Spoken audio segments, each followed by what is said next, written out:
रोज रोज दाल रोटी और दाल चावल खा के मैं तो बोर हो गया था दोस्तों।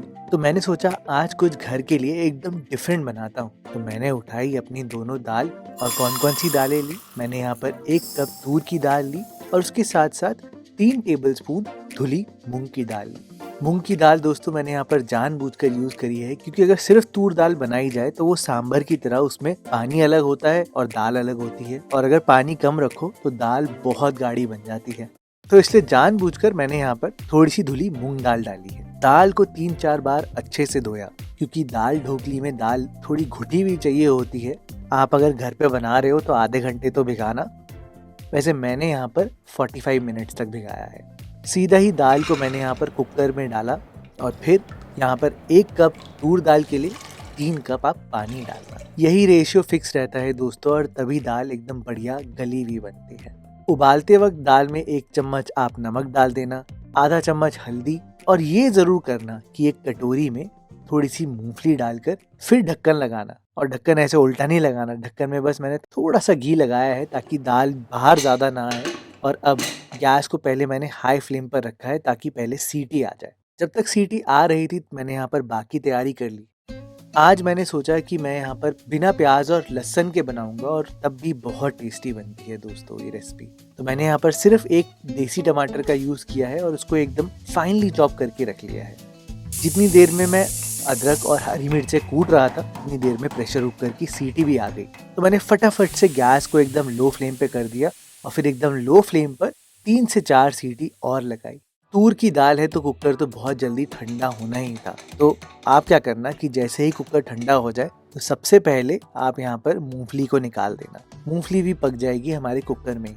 अब जो दाल बची है उसके लिए एक तड़का बना लेते हैं। मैंने दाल को बेसिकली साइड में कर दिया है, क्योंकि अभी मैं दाल को घोटूंगा जब तक मेरे दूसरे पैन में मैंने तड़का बनाना शुरू करा है। वैसे तो घी का स्वाद ही सबसे बेस्ट रहता है, लेकिन अब चाहो तो आप यहाँ पर मूंगफली का तेल भी यूज कर सकते हो, वो भी काफी अच्छा लगता है। जैसे ही एकदम गरम गरम घी हो जाए आप यहाँ पर सबसे पहले हींग डालना, आधा चम्मच जीरा, आधा चम्मच आप यहाँ पर सरसों डालना, और पहले जीरा और सरसों को पॉप होने देना। देखो अगर सरसों पकती नहीं है ना, पॉप नहीं होती, तो जब कच्ची कच्ची सरसों आप खाते हो तो एकदम उसका कड़वाहट वाला टेस्ट आता है। फिर आप यहाँ पर करी पत्ता डालना, दालचीनी डालना, और मैंने थोड़ी लौंग के साथ साथ 2 सूखी लाल मिर्चें भी डाली है। अब यहाँ पर प्याज की भुनाई तो है नहीं, तो सीधा ही आप यहाँ पर टमाटर डाल देना। और भाई टमाटर आए हैं तो नमक कैसे भूल सकते हो। नमक के साथ ही मैंने यहाँ पर थोड़ा सा मेथी दाना डाला है, जानबूझ के पहले नहीं डाला, क्योंकि अगर तेल में डाल देता तो मेथी दाना थोड़ा सा जल जाता। अब थोड़ा टमाटर के साथ डाला है तो टमाटर में काफ़ी पानी होता है, जिससे मेरा मेथी दाना नहीं जलने वाला। आप यहाँ पर टमाटर की भुनाई थोड़ी अच्छे से करना, साइड में इसको पकने देना मीडियम लो फ्लेम पर, और थोड़ा सा टमाटरों को पकाकर उसी टाइम पे ही अदरक और हरी मिर्च का जो पेस्ट हमने बनाया था ना एकदम फ्रेश, वो यहाँ पर डाल देना। जब तक ये साइड में भुन रहा है हमारा तड़का, तब तक मैं आपको दाल दिखा देता हूँ। मैं क्या करता हूँ कि एक पाव भाजी वाला मैशर लेता हूँ, या पटाटो मैशर आप ले लेना, और उससे दाल को अच्छे से घोट लेना थोड़ा सा। ऐसे करने से दाल का जो दाना है वो तो पिस जाता ही है, लेकिन दाल का टेक्सचर भी बढ़िया आता है। जो वो इशू है ना पानी और दाल के अलग होने का, वो भी सॉल्व हो जाएगा। थोड़ी देर घोटने के बाद मेरे टमाटर भी काफी अच्छे से भुन गए थे, तो मैंने यहाँ पर हल्दी डाली, लाल मिर्च पाउडर डाला थोड़ा सा, और धनिया पाउडर। बहुत ज़्यादा मसाले आपको डालने की ज़रूरत नहीं है, बस मसाले डालकर आप यहाँ पर थोड़ा सा पानी ज़रूर डाल देना, नहीं तो मसाले जल जाएंगे बिल्कुल। और ऐसे पानी डालने से क्या होता है कि मसाले भी थोड़े फूल जाते हैं, जिससे आपकी एक तर्री सी बन जाती है।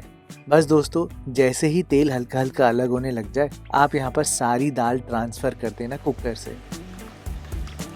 और अब आप दाल का टेक्सचर देखो, बढ़िया लग रहा है ना। इसी टाइम पर आप यहाँ पर वो जो मूंगफली हमने कुकर में पकाई थी वो आप यहाँ पर डाल देना। इसके साथ साथ 1 टेबलस्पून तक इमली का पेस्ट, और मुझे थोड़ा खट्टे मीठे में मीठा ज़्यादा पसंद है तो मैंने यहाँ पर 2 टेबलस्पून गुड़ का डाला है। आप चाहो तो आप रिप्लेस भी कर सकते हो, गुड़ की जगह चीनी डाल सकते हो और इमली की जगह नींबू डाल सकते हो। अच्छा अब आप क्या करना कि आप यहाँ पर अब पानी डाल देना और दाल को थोड़ा सा कढ़ने देना, एकदम लो फ्लेम पर, जितना लो हो सकता है।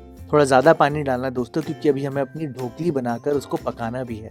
तो मैंने लगभग आधा लीटर पानी तो डाला ही है। एकदम लो फ्लेम पर दाल को पकने दिया है। उतनी देर में मैंने 1 कप गेहूं का आटा लिया है, और 1 कप गेहूं के आटे में 1 टेबलस्पून मैंने बेसन डाला है। उसके साथ साथ आप यहाँ पर नमक डालना, अजवाइन डालना, और थोड़े से मसाले डाल लेते हैं, जैसे कि हींग, आधा चम्मच लाल मिर्च पाउडर, आधा चम्मच हल्दी पाउडर। और पहले इन सब चीजों को आप आटे में अच्छे से मिला देना ताकि एकदम कोने कोने तक पहुंच जाए। फिर ही आप यहाँ पर 1 टेबलस्पून देसी घी डालना और इसको थोड़ा आटे में मिला कर ही पानी डालना है। देखो, जब भी ढोकली का आटा लगाते हैं तो उसको थोड़ा सा टाइट रखते हैं, बिल्कुल पूरी जैसा आटा लगाते हैं, क्योंकि अगर पानी ज्यादा होगा तो आपकी ढोकली उबलते वक्त पूरी गल जाएगी सच में।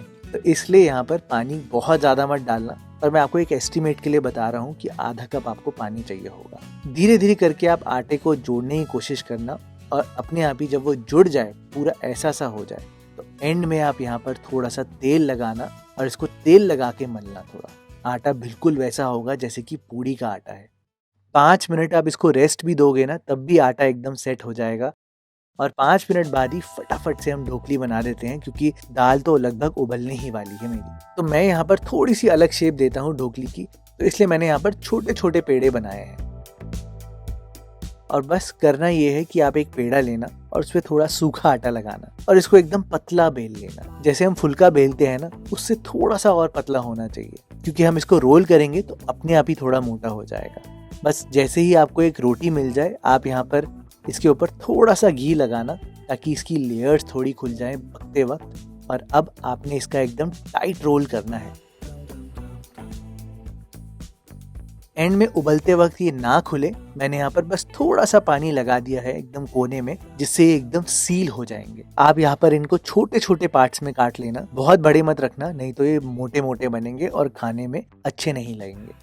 और अब आप एक एक लोई को अपने अंगूठे से दबाना और एक बहुत ही यूनिक सी शेप आपको मिल जाएगी। देखो, आप चाहो तो इसको डायमंड शेप भी दे सकते हो, एक पोटली की शेप भी दे सकते हो, लोग एनवेलप की शेप भी देते हैं। शेप तो दोस्तों पास्ता की तरह बहुत सारी हो सकती है, जो आपको पसंद है आप उस शेप का यूज करना। बस अब करना ये है कि सीधा ही दाल पे चलते हैं। दाल को अब आप एकदम हाई फ्लेम पर कर देना। दाल में उबाला एकदम प्रॉपर आना चाहिए, क्योंकि जब आप यहाँ पर ढोकली डालोगे ना, तो टेम्परेचर एकदम से ड्रॉप होगा, उबलता हुआ एकदम बबलिंग टेम्परेचर होगा। अगर तो दाल के ऊपर एक स्टार्च की लेयर या एक स्कम की लेयर आती है तो आप इसको बिल्कुल निकाल देना दोस्तों।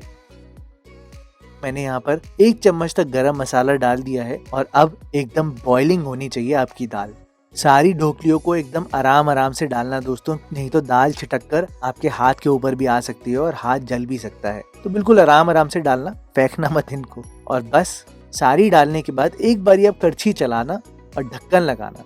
हाँ, लेकिन ढक्कन को पूरा कवर मत करना, क्योंकि अगर आप कवर कर दोगे तो दाल कंटेनर से निकल के बाहर भी आ सकती है। आपको यहाँ पर दोस्तों एग्जैक्टली 10 मिनट तक पकाना है और 10 मिनट बाद आपकी दाल ढोकली बनके पूरी तैयार है।